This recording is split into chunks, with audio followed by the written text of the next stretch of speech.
안녕하세요. 변한연의 변균원장입니다. 코로나 바이러스가 한풀 꺾이면서 마스크 착용 의무가 해제되고 마스크를 쓰지 않고 얼굴을 노출하는 분들이 늘었는데요. 진료실에서 3년 이상 환자분들과 눈만 보고 인사를 했는데 마스크 벗은 모습을 뵈니 많이 정겹더군요. 반면 코로나 기간 동안 생긴 여드름 때문에 답답해도 마스크를 벗기 꺼려진다는 분들도 계셨습니다.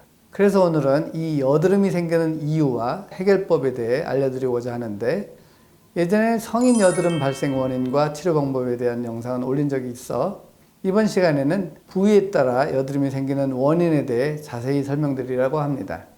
그러니 여러 부위에 여드름이 생겨 고민하신 분들은 끝까지 시청해 주세요. 우선 여드름은 모낭과 피지샘에 발생하는 염증성 질환입니다. 주로 성호르몬이 증가하는 사춘기 때 발생하는데, 그 이유는 성호르몬이 피지선을 키우고 피지 분비를 증가시켜서 피지가 모공 밖으로 배출되지 못하도록 하여 염증을 유발하기 때문입니다. 이처럼 여드름은 피지 분비에 큰 영향을 받아 대부분 피지선이 많은 얼굴이나 가슴, 어깨 등과 같은 부위에 생깁니다. 여드름이 생기는 부위는 피부 유형, 생활습관, 질환 등 여러 요인들로 개인마다 다른데, 발생 원인을 정확히 모르고 치료하게 되면 특정 부위의 증상이 반복적으로 생길 수 있어서 여드름을 제대로 없애기 위해서는 원인을 찾는 것이 무엇보다 중요합니다. 그리고 여드름이 난 부위를 살펴보다 보면 나의 건강 상태도 함께 유추해 볼 수 있으니 지금부터 알려드릴 여드름 부위와 발생 원인을 자세히 살펴보시기 바랍니다. 자, 얼굴 부위를 먼저 보겠습니다. 첫 번째는 이마 부분입니다.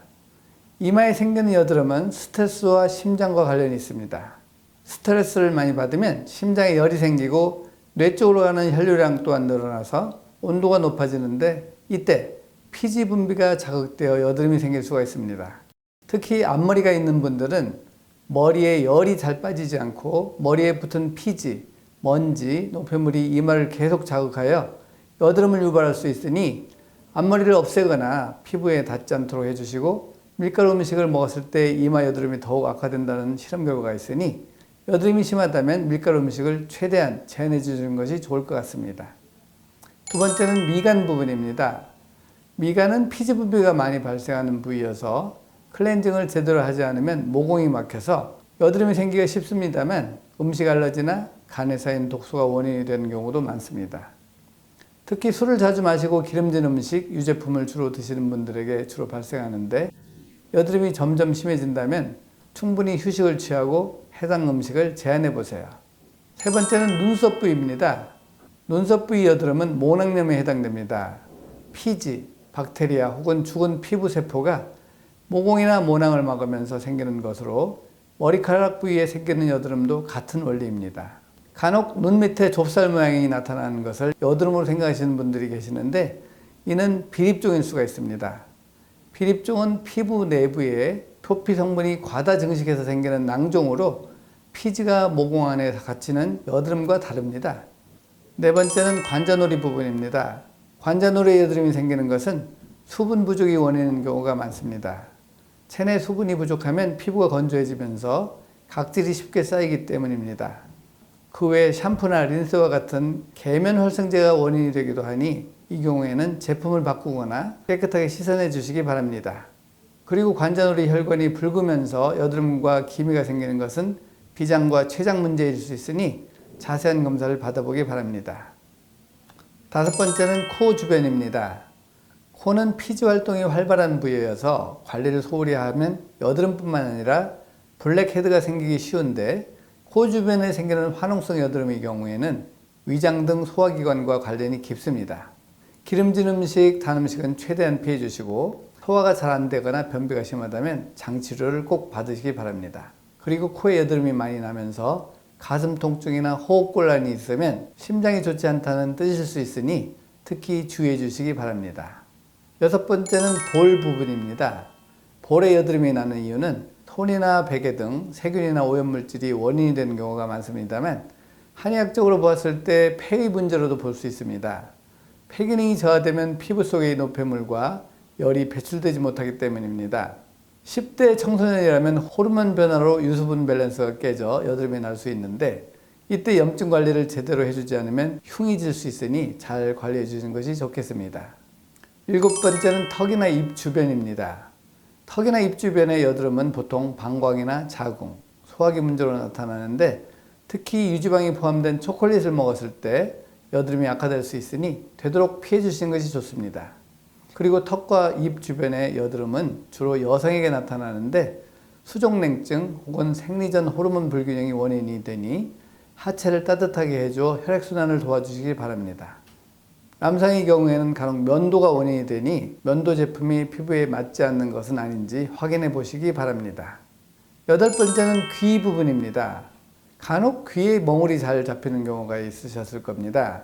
귀는 잘 보이지 않는 부위이기 때문에 청결에 신경 쓰지 못할 수도 있는데 소독을 하지 않는 이어폰이나 스마트폰을 귀에 계속 닿게 하다 보면 오염물질이 감염되고 염증이 생길 수 있습니다. 그러니 최대한 손으로 만지지 마시고 평소 세안할 때에도 귀를 잘 씻어주시기 바랍니다. 9번째는 가슴과 등 부분입니다. 등과 가슴 부분은 얼굴보다 피부가 두꺼워서 모공이 막히기 쉬운데 땀도 많이 나는 부위여서 자칫 통기성이 좋지 않은 옷을 입으면 땀속 노폐물이 제대로 배출되지 못해 여드름이 심하게 나타날 수가 있습니다. 그러니 땀을 흘린 뒤에는 바로 씻어주시고 피부 타입과 맞지 않는 바디로션은 오히려 여드름을 유발하니 꼭 피부에 맞는 제품을 사용해 주시기 바랍니다. 추가로 기름진 음식과 과식은 가슴, 등 여드름을 악화시킬 수 있기 때문에 가슴 등 여드름이 심하다면 섭취를 제한해 주시기 바랍니다. 10번째는 엉덩이 부분입니다.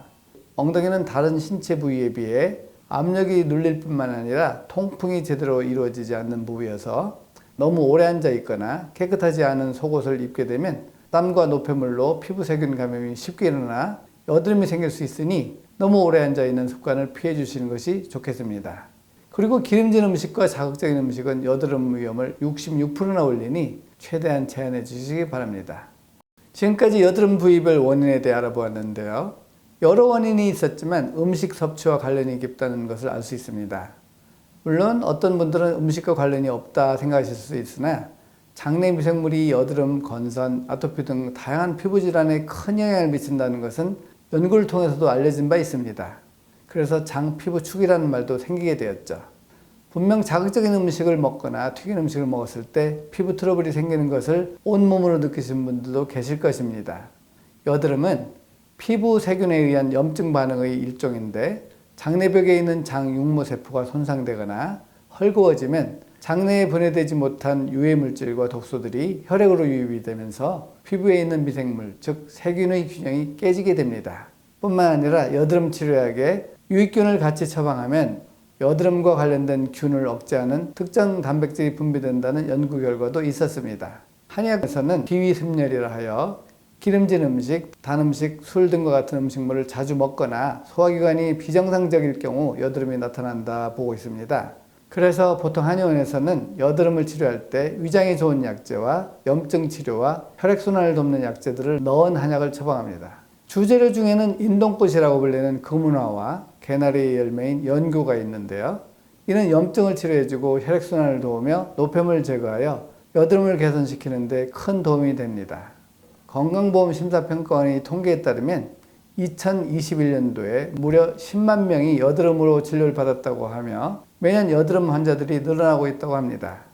이는 서구화된 식생활도 문제이지만 여드름을 치료할 때 근본 원인을 해결하기보다는 눈에 보이는 여드름을 제거하기에 급급한 경우가 많아서 나중에 다시 재발되거나 증상이 악화되어 여드름 치료를 여러 번 받기 때문인 것도 있습니다. 그러니 여드름을 짜내어 없애려 하기보다는 우선 몸속에 문제가 있는 것은 아닌지 알아보고 그에 맞는 치료를 받으시기 바랍니다. 언제나 말씀드리지만 장이 건강해야 몸이 건강합니다.